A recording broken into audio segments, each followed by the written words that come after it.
Welcome everybody to our May Lunch and Learn on housing.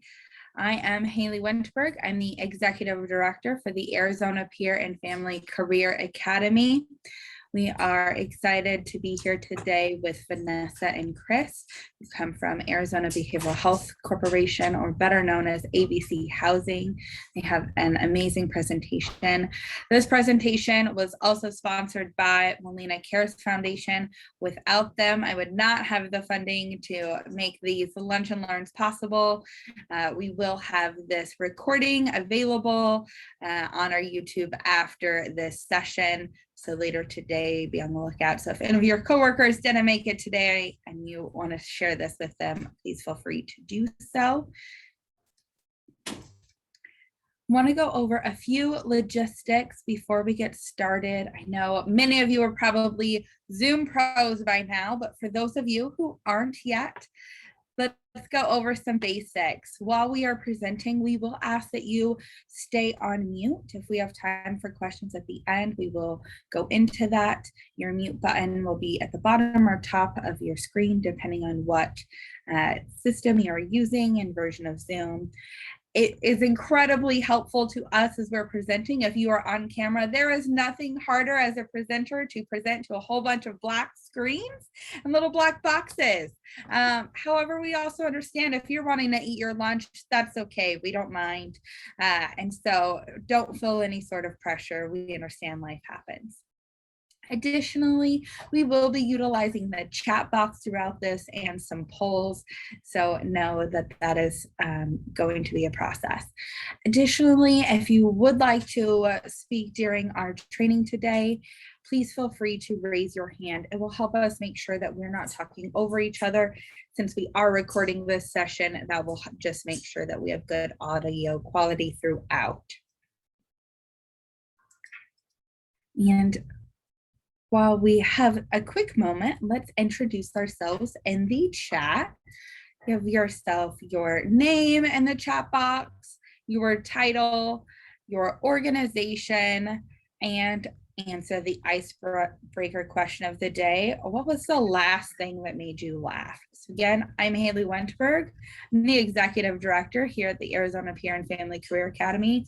And the last thing that made me laugh was my best friend and I were sharing ridiculous selfies back and forth. And it was absolutely hilarious last night.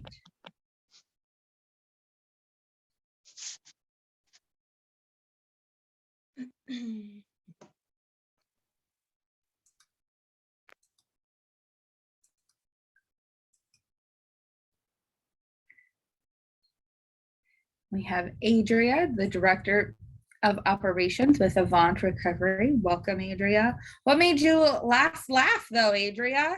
I'm so thinking about it still. I just attended a wedding this weekend, so many things made me laugh. It's hard to narrow it down. Oh, weddings can be the best people watching ever. Well, actually, it made me laugh when the bride fell off of her chair, even though that sounds terribly evil. It was wonderful and funny, and we all had fun. That sounds like a great time. Yes. Jamie and Donna from Impact, La Frontera. Donna says it was her tortoise. That sounds like a fun story. I work with an umbrella cockatoo, which is a parrot, and I always hope that she does not make her presence known every time I'm doing a training, because occasionally she likes to start chatting away. Gotta love our animals. And Vanessa shared her 5-month-old excitedly playing with her new toy. Yes, oh my goodness. I have a 7-month-old, and when they get excited, it's just the best. Oh, well, welcome everybody. We're so glad that you are with us. Thank you for joining.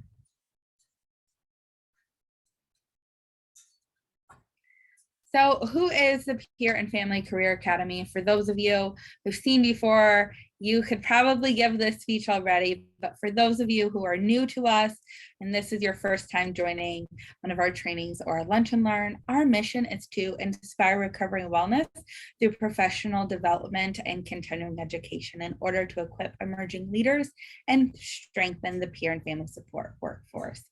All of that in short to say we exist to support our peer and family support workforce and the amazing organizations that provide this fantastic service. And how do we do that? One of the main ways that we do that is offering advanced continuing education training to our peer and family supports. We have so many trainings. This is just a few that we currently offer. We have a forensic support training to help provide understanding on how to navigate the criminal justice system and support our members in that complex system navigation and re-entering into the community. Self-care, because burnout and compassion fatigue is real, especially as we are adjusting to life after COVID. And hope and healing and the opioid use crisis and understanding how do we utilize evidence-based practices to really help save lives and make a difference. Abilities, differences, and inclusion. This is supporting individuals with those unique abilities and special needs to make sure that them and their families know how to navigate the very different behavioral health and DDD systems. Effective advocacy, knowing how to advocate for yourself, for your member, as well as knowing how to do those system level advocacy, those legislation advocacy, being able to make those changes all the way up in a professional way and make that difference really last. And motivational leadership, that is our supervisor course. So how do we become great leaders in our field and make a difference and lead from a place that does focus on productivity, but also supports growth and development and guidance and coaching and mentoring our next generation of peer and family support specialists. Then you're here today in our Lunch and Learn. And we host these every single month and we record them. And this is an opportunity for an hour-long training. We do a variety of topics that is important to our community. One of our signature programs is our peer-to-peer coaching program. We have one of our coaches here on right now. Hi, Tammy. Welcome. So our peer-to-peer coaching program is an opportunity to connect with a coach either one-to-one or by joining one of our 2 virtual Wednesday sessions where you can de-stress, connect with someone who is also a peer family support specialist and, really focus on life and your own wellness goals, right? Once we become peer and family support specialists, peer support is often no longer available to us in our system. And so this is a great way for us to get connected to one another and get the support that we need in our system because the work that we do is incredibly hard and stressful. So I absolutely love that we have this program here and hope to see more people involved in it. And with that, I'm super excited to have Vanessa and Kris present from Arizona Behavioral Health Corporation on our Arizona housing system. They are going to do a phenomenal job in supporting us and understanding our housing system. And I had the privilege of being an intern many moons ago at ABC Housing. And so I've been a fan ever since. And absolutely have loved to see them grow and develop as an organization and excited to hear what they have to share with us. So thank you, Vanessa and Kris, for joining us and presenting today. Thank you so much for the invitation. We're always happy to come and talk about the programs that we offer, but also talk a little bit about the landscape of housing across Arizona and just create that awareness and understanding of how to navigate those resources for the members that we serve. So let me go ahead and share my screen.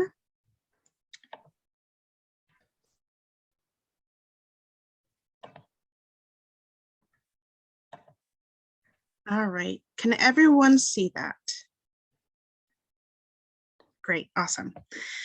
So introduction, I am the Director of Housing at Arizona Behavioral Health. And Kris, do you want to introduce yourself? Hi, my name's Kris Weaver, and I am the AHP administrator. So today we'll go over who is ABC. We'll talk a little bit about housing first, and then I'm going to go over HUD and access housing programs that we have at ABC and how to access that. I see that, I'll talk about Maricopa County. I think we have some people here from Maricopa County. I saw Flagstaff in there. If you're in any other county or city outside of Flagstaff or Maricopa County, if you could slip that in the chat box, that would be really helpful for me. Arizona Behavioral Health Corporation has been providing affordable housing for persons with behavioral health needs in Maricopa County for the past 20 years. We recently gained a contract from Access to administer housing statewide. So we are now getting familiar with the systems in a lot of all different regions of Arizona, which has been really awesome and cool to see how the system is fitted to the unique needs of each region.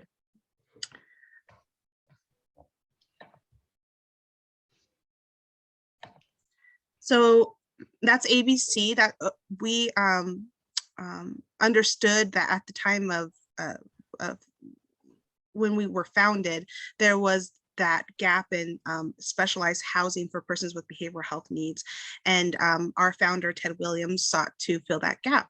And so we really pride ourselves on being able to serve this population, where we are advocating for sympathetic landlords to be a part of our programs and rent to the members who are participating in our permanent supportive housing programs. And then also, we take the approach of avoiding evictions and program terminations at all costs.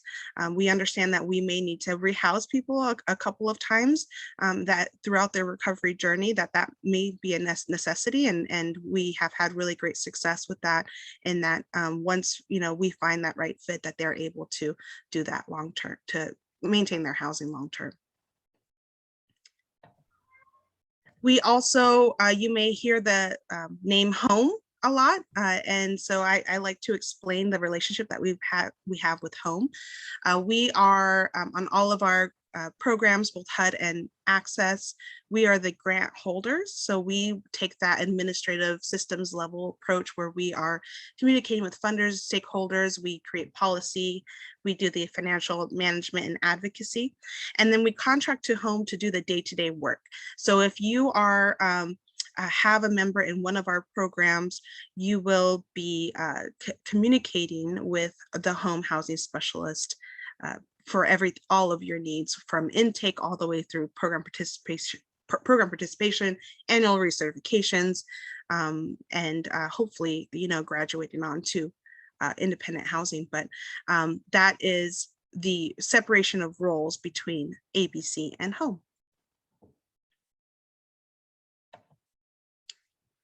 Housing First. I'm sure many of you have heard of Housing First. And the reason I like to talk about this is that I love to show the great outcomes that we have when we provide housing to people with low barrier programs. And then we have a longstanding relationship with the regional behavioral health authorities, where they are the ones who provide the support. ABC and HOME provide the housing support, where we are doing HQSs, we are doing housing. HQS stands for Housing Quality Inspection, to make sure that the unit is safe and safe for the member to live in. And then we do all of the lease up, as well as determining what amount the tenant will pay throughout their tenancy, and it's based upon their annual adjusted income, which is 30% of that. And so all of those housing pieces, ABC and HOME will do. The support services of home visits, coordinating care for their health needs, that is all done through the Regional Behavioral Health Authority and their assigned behavioral health home. So that is the partnership that we have. And those two pieces together come to Housing First. You know, we provide the housing, and then we work with our partners for wraparound services, and the outcomes have been incredible. Access can also has really great outcomes on utilization of emergency services. Once in housing, the utilization drastically drops. So we see the importance of housing, right? Housing is an important part of your health. So when we talk about the housing system in Arizona, there are different entry points depending upon the type of program that you're going to get into. So let me just double check the chat to see, Kris, do you see what other locations, counties, or cities we have in? Yeah, someone did state that they're in Apache Junction, so they do kind of have that border of Pinell County. Okay, great. So we administer, again, we only administer permanent supportive housing at ABC, but system-wide, there are many housing opportunities. And first, I would like to go over the housing opportunities in the homeless service system. So if you have a member who is experiencing homelessness, they can go to a coordinated entry. And this would be if they have a minor living with them, they would go to the family housing hub, and you see the phone number there. If they are single, and by single, I mean without a minor living with them, they would go to the welcome center, and the phone number is included there. At these coordinated entry areas, they would do an assessment to see if they're eligible for either emergency shelter, rapid rehousing, or permanent supportive housing.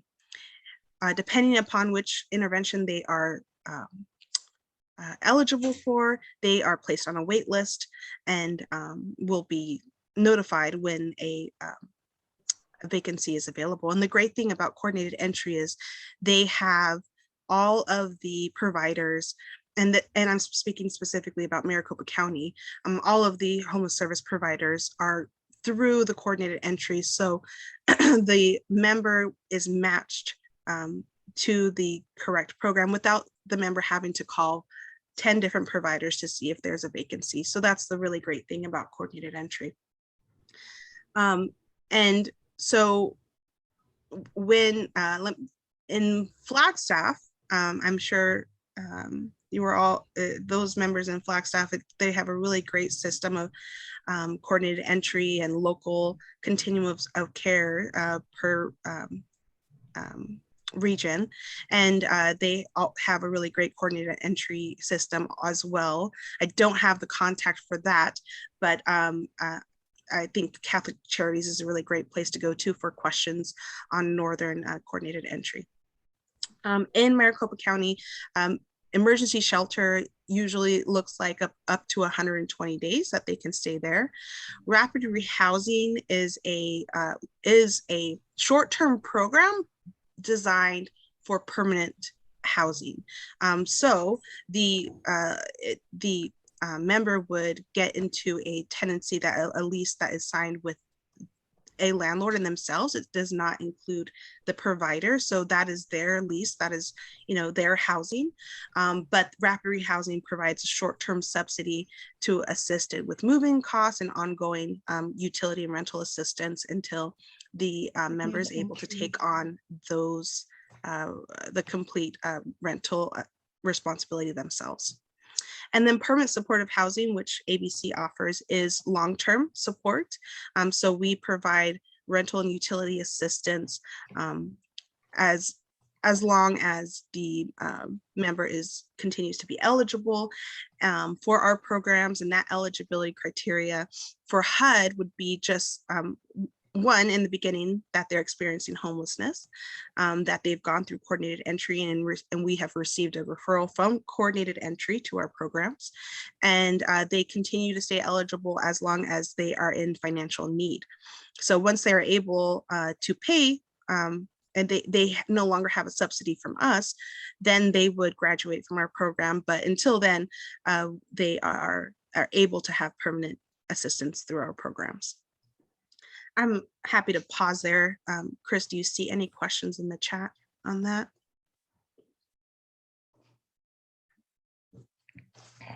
Yes, I'm just reading one right now.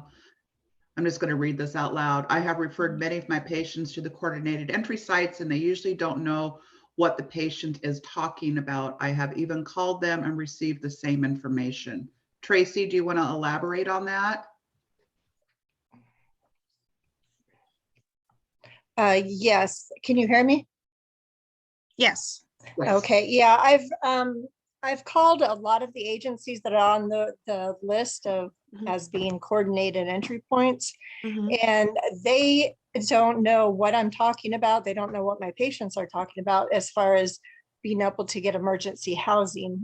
They mentioned the emergency housing voucher, and the agency doesn't know what this is.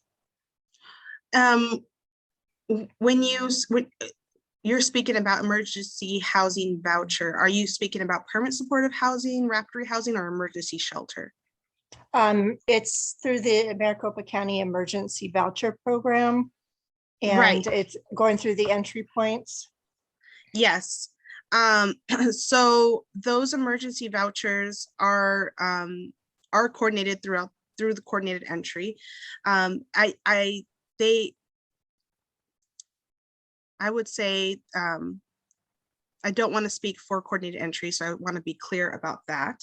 But I would say you have to send your member to go get assessed. And if they're eligible for that, they will be told that. I know that there's strategic planning around how those emergency vouchers are being utilized and how they're being given out. If you have further questions on what that strategy looks like, maybe even reach out. You can even reach out to MAG. I know the COC board and committee meetings are posted on the MAG YouTube, and they talk about around strategy of how those vouchers are being utilized. So that would be another good resource if you have questions about that. Okay, thank you. Mm-hmm. Absolutely. Any other questions in the chat? Sorry, I had to unmute myself. Someone was just kind of piggybacking off of that. I have had many members, especially in some behavioral health. Many don't know about emergency housing or how it works. And then this, also this streamlined Section 8 for SMI clients. That was from Right. Tammy. Yeah. Okay. So, the mainstream Section 8 ABC does administer mainstream Section 8 vouchers for persons with disabilities, and SMI is considered one of those. So that application is actually directly through HOME. And you can apply when that wait list is available. You can apply there, and you can look for information on that through the HOME website.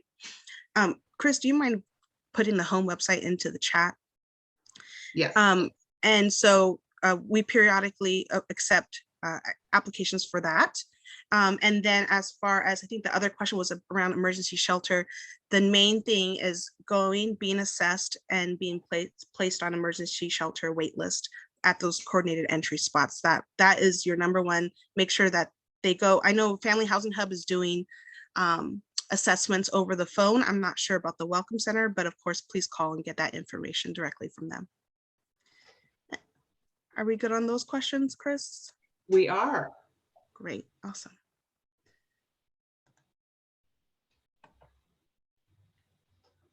So I'm going to dive into permanent supportive housing.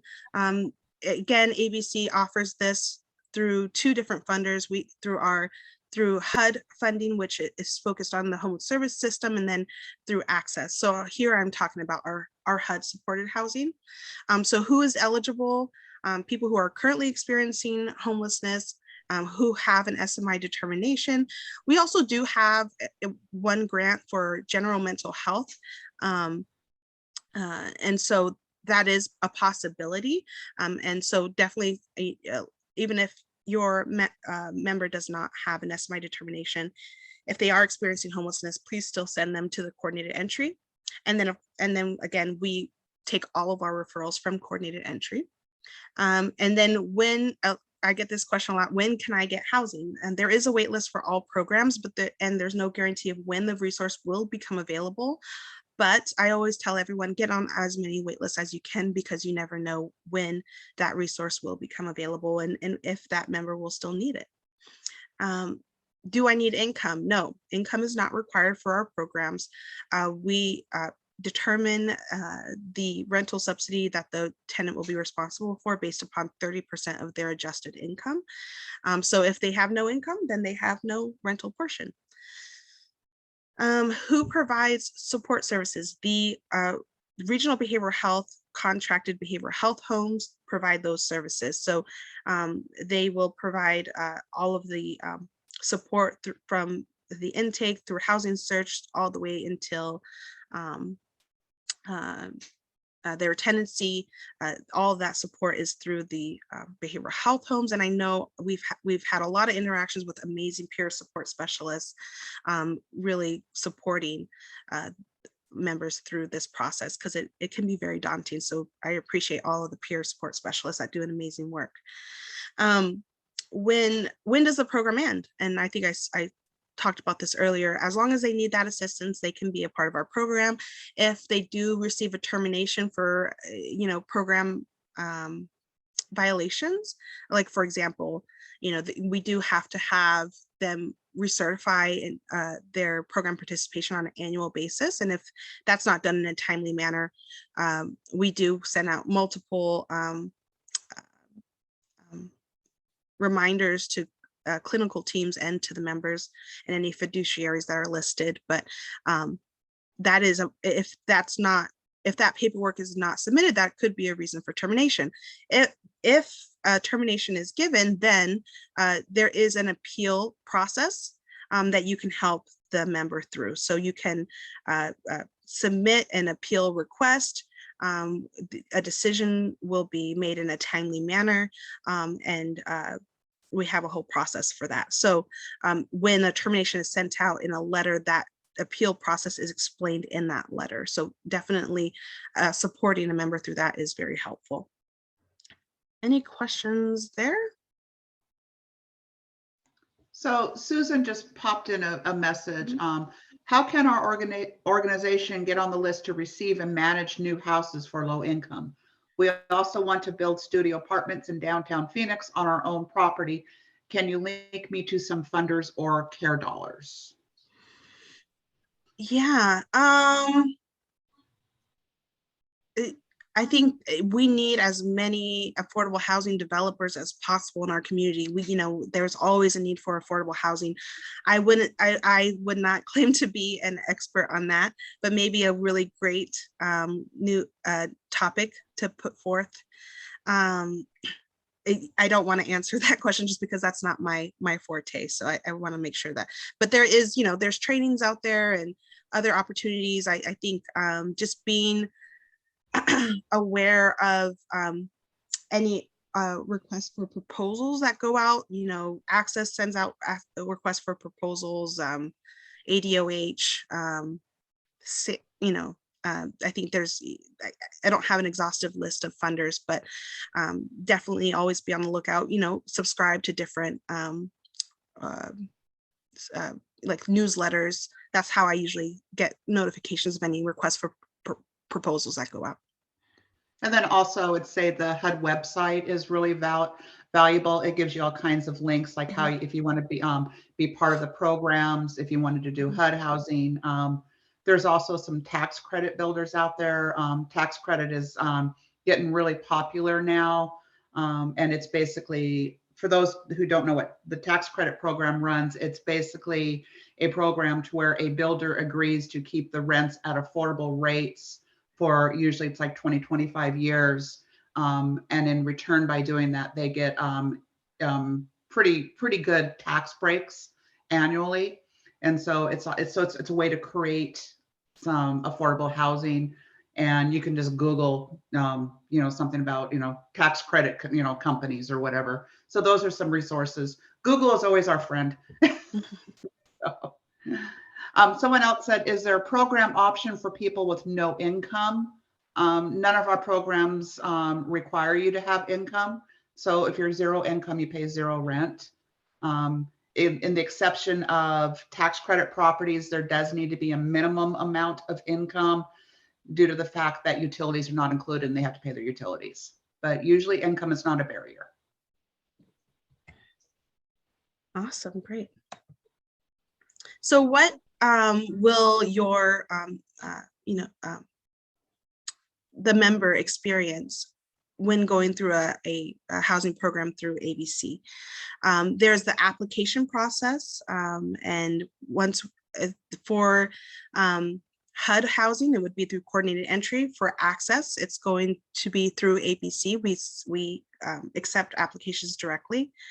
And so Kris will go over that a little bit more later, but they apply, the eligibility is verified, and then they're placed on a wait list.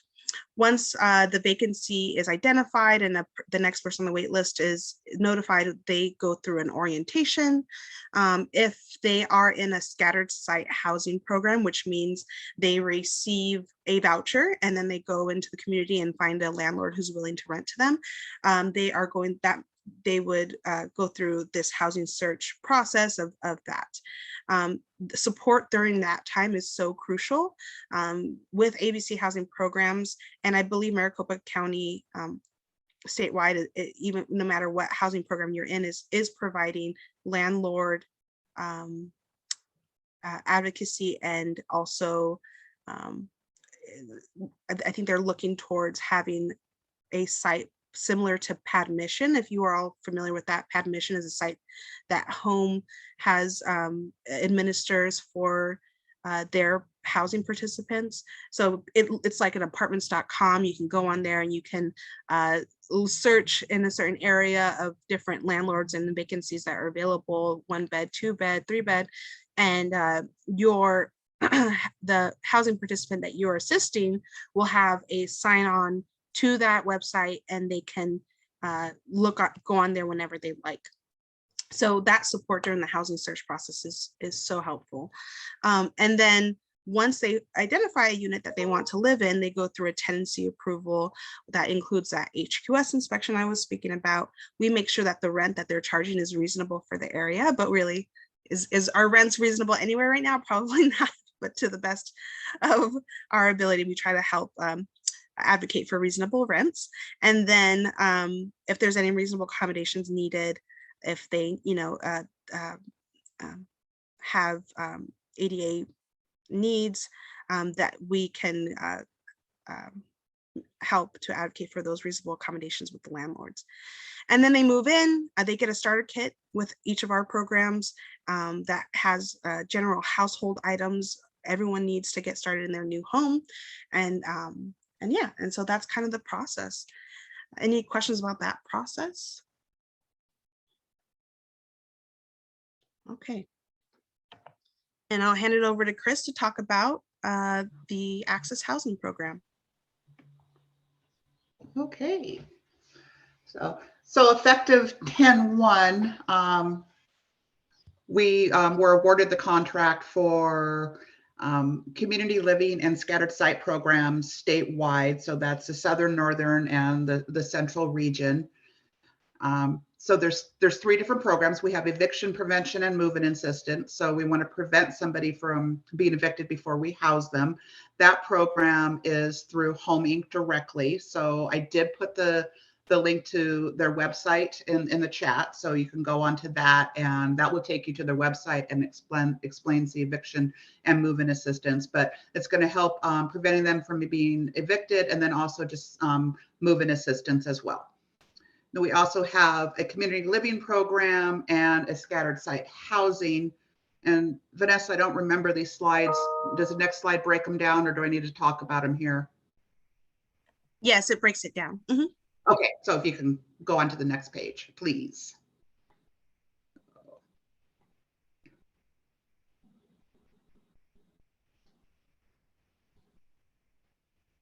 Oh, it's not going. Can you get it to the next page?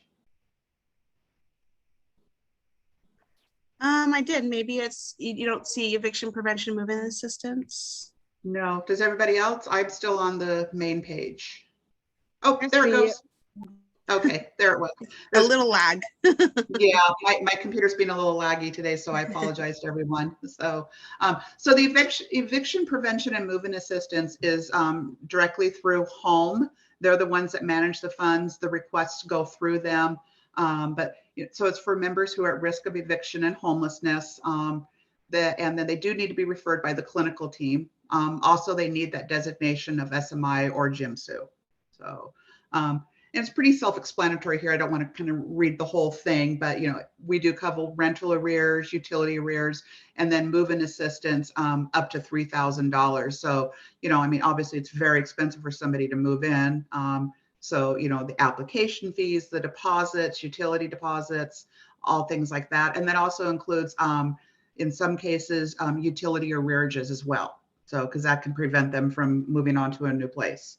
The application is on the HOME website, so you can fill that in, and they are very, very quick about providing a response back. I will tell you, if you do have any members needing this assistance, to do it at the beginning of the month, because the funds do go quickly. We were able to recently increase those funds, but it still does go quickly. It's obviously very much needed in this market right now with our crazy rents out there. So.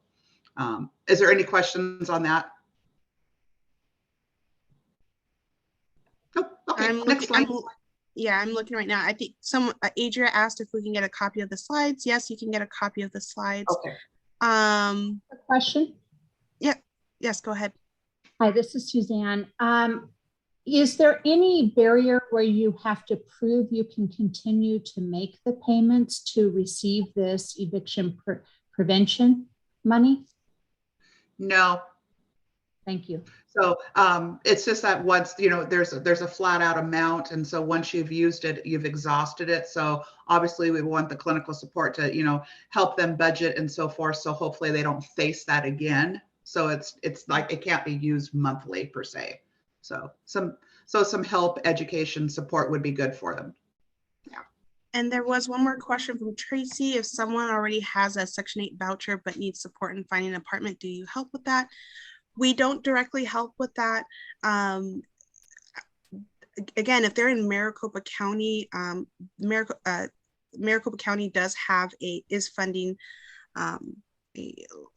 assistance through HOME to do that. If you go to the HOME website, I'll put it in the chat.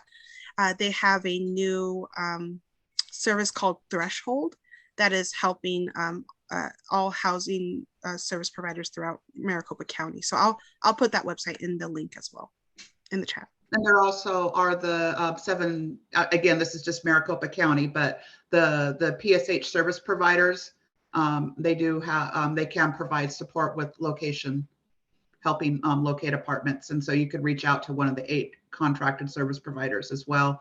And so those are ones like Copa Health, Taros, La Frontera, things like that. They also do service supports, separation from clinical care. So, yes.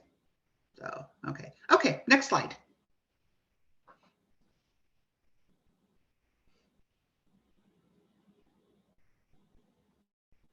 There it goes. My computer's definitely being laggy, so I apologize. So the 2 programs that we took over effective 10/1 is the Scattered Site and the Community Living Program. Now, by region, in the north, we only have Community Living Program. In Central and Southern, we have both programs, just so you guys are aware of that. Scattered Site runs basically just like a voucher program through Section 8. The member gets a voucher, they go out into the community, finds a landlord that wants to work with them, and then they move in. There's separate support services through the behavioral health, well, that's what I was talking about, like the service providers out there. So services aren't connected to the housing. It runs just like the Section 8 program. They pay 30% of their income towards rent. So if they have zero income, they pay 0 rent. The nice thing about this is they get to go out and find their own housing. So if there's a certain area they want to live in, a certain landlord, they need to be close to work or something like that, scattered site is great. Where it can be a barrier is if there's a criminal background and you're trying to get a landlord to work with you. Sometimes they go for community living instead. Community living is fixed locations to where the owners have agreed to rent to our population for a fixed amount of times through a CC&R deed restriction. So 25 to 30 years typically. So we have those fixed locations. So the member doesn't really get to pick where they want to live. They have a choice to accept it or not, but it's going to be anywhere within those regions. It can be shared or independent housing. So it's shared houses and shared apartments or independent apartments. Some of them also do have contracted service supports to them. So if a member really does need those additional supports that the clinical team just doesn't have the time to do, there are some of those locations that it's attached to it. So for them to be referred to there, they would have to agree to engage in service supports because they're asking for that location. We also have some specialty locations and ACT housing too, and those are also just in Maricopa County. And the same thing, they go 30% of their rent, of their income goes towards rent. So let me see, any questions on that, Vanessa? There was a question on if there's separate applications for move-in assistance and CLP and scattered site. And yes, there are.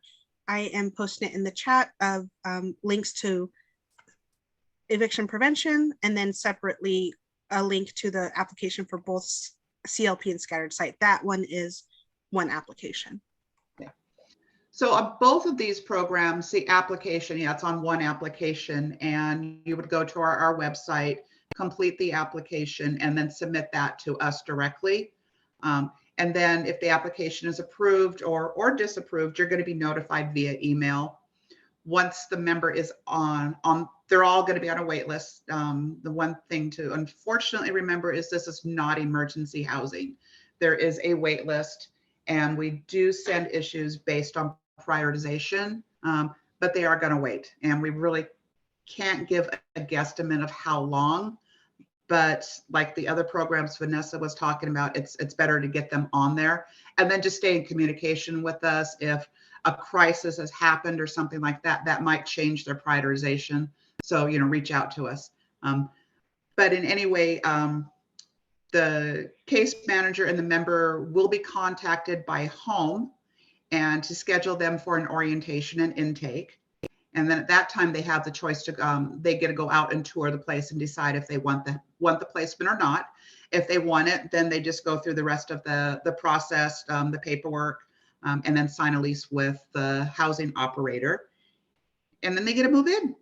So, and they'd have to do the annual recertifications just like they do in all the other programs as well. So, any questions on that or anything in the chat? Yes. Tracy said that Section 8 is no longer doing the 30% of person's income since the rentals are so high now. Is this the case with these programs also? Yeah, Tracy, thank you for bringing that up. We continue to do the 30% annual adjusted income. ABC is just increasing the subsidy amount that we're paying. So that we still do the 30% of annual adjusted income. Yeah, and the thing to remember with that too is even though the rents out there are crazy, since the rent is based on their income, if they're in a $3,000 unit or a $300 unit, their rental portion is going to stay the same. So it's just the housing assistance will go up. So, but like Vanessa said, we have increased that threshold of what we're allowing for the maximum rents. So, looks like there was another question. Who should be contacted if the member changes clinical providers while on the wait list? Reach out to ABC and let us know that, please. And I put the email address in the chat. Okay. Again, my computer's laggy. I'm probably reading this and you guys have already read it all. So, okay, next slide.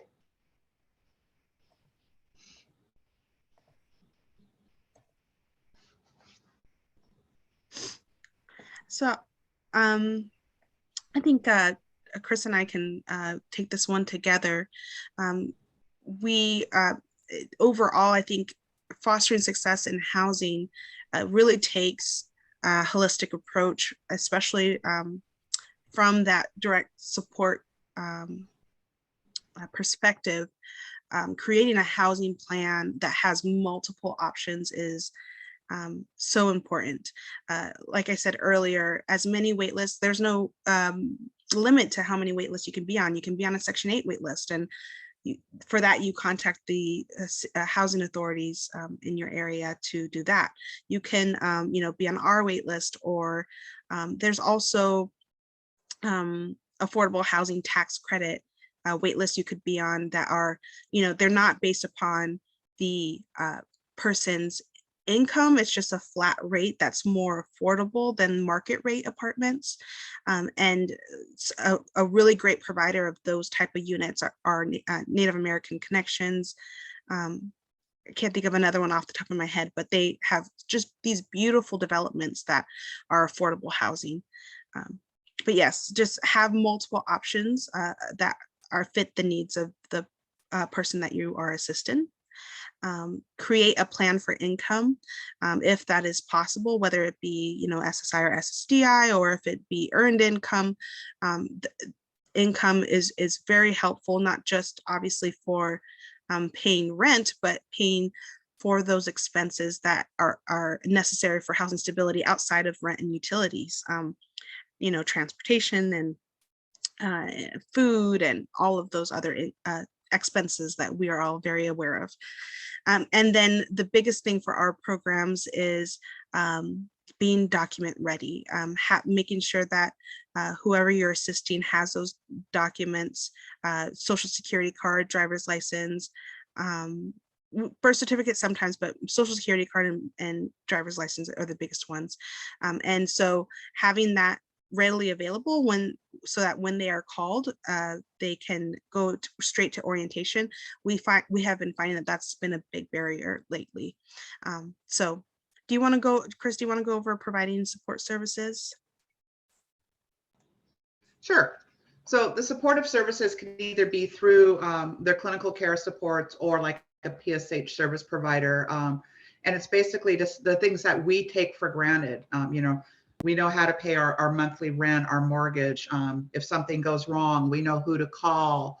The simple things that we take for granted, they may not have that experience and don't know that if something's not working in their apartment, they can submit a work order. And, and then sometimes, if they don't submit that maintenance request, then they don't pass an HQS and the unit is in bad condition and so forth. So it's just educating them on how to pay rent, how to submit that maintenance order. And then also their rights and responsibilities. I mean, they have the same rights and responsibilities as you and I. This may be a specialty program for our members, but their lease and their rights and responsibilities are just like you and I if we go out there and sign a lease, and so that they know that. And then one of the biggest thing is those independent living skills. PSH service providers are really great for that. Coming up with a plan to help them with those ILS skills. Maybe they've never used an oven. They only know how to use a microwave. They don't know how to keep the place clean. So when they do have their annual inspections, taking the garbage out, all those type of things are really parliament to, housing success.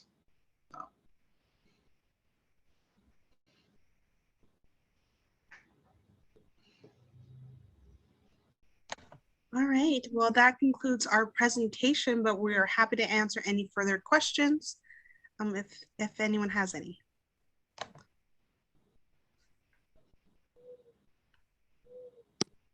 I have a question. Do you have any housing situation where they would need to fill out the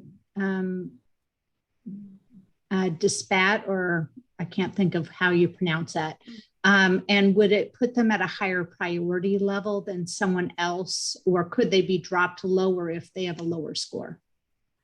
Yes, so on the HUD side of things, the VI SPDAT is administered through coordinated entry. And then on the Access Housing Program side of things, Suzanne, you were correct in saying that that is a prioritization factor. So if you, like Kris was saying earlier, the case manager at the behavioral health home will submit the application, and alongside the application, they can submit a copy of the VI SPDAT that they administered. And then if it is, oh my goodness, I should know this off the top of my head. I don't know, Kris, if you do, but if they are a high acuity score on that, 8 or higher. 8 or higher, Yeah. then they will receive a prioritization on our wait list. They can also receive, oh, go ahead, Kris. Oh, I was just going to bring up like high cost, high needs, medical vulnerability. There's other things that can put them up there on the priority as well. So a follow-up question with that is, if we are a specialty provider that is helping the person, is there any way we can see what that they have a SPDAT and what that score is? Since I know the clinics themselves tend to be kind of overwhelmed or short their housing specialist or so. So when you say a specialty provider, can you elaborate on that? Sure. My program has our own housing specialist and benefit specialist, but we are a peer support integrated care program, STAR, Stand Together and Recover Centers.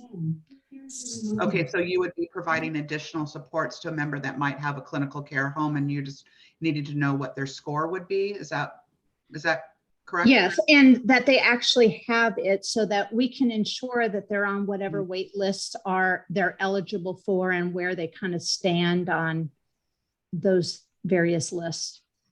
Yeah, as long as we could verify that release of information, you could reach out to, I think we put it in the chat box, the info at ABC, and, and ask for, are they on the wait list? Is a VI SPDAT recorded? Because we're going to give them a point for that. That gives them a priority. Mm-hmm. So, but we would just need to, I guess, Vanessa, would you agree that we would just need to make sure that we share that information? Right. I think the best thing to do is to go through the assigned case manager from that is overseeing that is, and we understand that only persons with a SMI designation have that dedicated case manager, but we would ask that all information go through them. But if your member is designated as general mental health, we are coordinating with the Regional Behavioral Health Authority on that. So that, I would say those are your two contacts to see if they're on the wait list and if they have a VI SPDAT. Yeah, that would be my suggestion.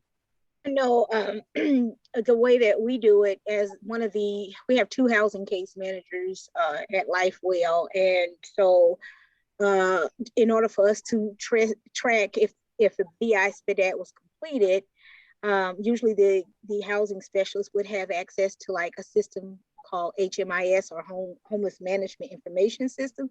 Sometimes we can go in there and verify that through some of those methods. So just wanted to throw that out there. Yeah, It'd be absolutely. great. You could do that, but that doesn't mean that we have received it. Like the Access Housing Program has received it. It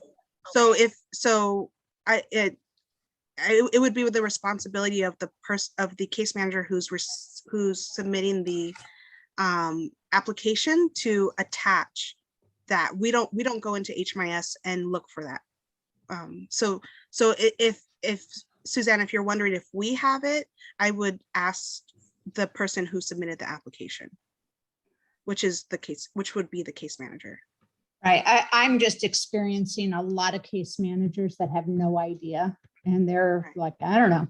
So we're trying to figure out how to go about it. Yes, and that's thank you for bringing that up, because Kris is providing trainings to the clinics and behavioral health homes on how to in-depth trainings on how to submit an application and all those prioritization factors. So please refer them to Kris, and we are happy to set up a training. Okay, thank you. Do you mind if I ask a question real quick? Sure. That sounds great. Yeah. Hi, so I have a quick question. So this might be redundant, and I apologize if it is, but I'm relatively new at this. I was just wondering if this is something we would do in addition to the HUD application. Like we have a place called Front Door Services, and they're usually like the umbrella application, which under that are many other possible housing options. Is this something we do in addition to that? Correct. Yes. Okay, cool. Awesome. Well, thank you, everyone. And again, if you ever need anything, feel free to reach out. Thank you so much. Yes, Thank you, guys. Good seeing you, Haley. Yes, thank you, everyone. Before everyone goes, I do want to make a few announcements. So we do have our June Lunch and Learn on adult family support. This presentation will be done by Access and a few community stakeholders that have put together that presentation to help us understand what adult family support is. And then we will be hosting a peer and family support mixer in Northern Arizona. So we've been traveling all over Arizona. So we did one in Maricopa, then we did one in Tucson. Now we're going up to Flagstaff on Friday, May 20th from 5 to 7. Be up at Oregano's. PFCA is covering appetizers. Who doesn't like free food? And this is open to any of our peer and family support specialists. This is an opportunity for us to connect with one another and de-stress, share some resources, and really just connect as peer and family support specialists. And we also have our opioid use Hope and Healing course on May 31st from 9 a.m. to 5 p.m. This is going to be the first time we're offering this during business hours in a little while. So hopefully we will see some registrations. We've been doing some Saturday and evening hour courses. So this is the first time that we're doing it during business hours. So I'd love to see some people joining us on this Tuesday. We already have this available for registration on our website. And hopefully not what you all came here for, but if it is, that's okay too. Our feelings won't be hurt. We're ready for the Amazon gift card raffle. So as every month, we have our $20 Amazon gift card raffle. So we're gonna spin our wheel here and let's see who wins.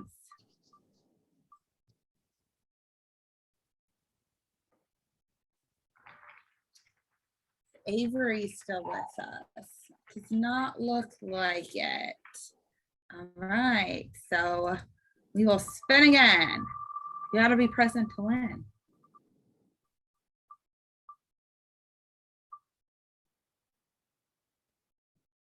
Adria, you are a winner. Woohoo! So I look forward to, please send me your address so I can get that gift card mailed to you, Adria. If you haven't done so already, I did post a feedback survey in the chat. Thank you so much, Vanessa and Kris, for taking some time to present on the housing system. I know I learned some new things on how things are working these days. It's been a little while since I worked in housing. Our system is always changing and evolving.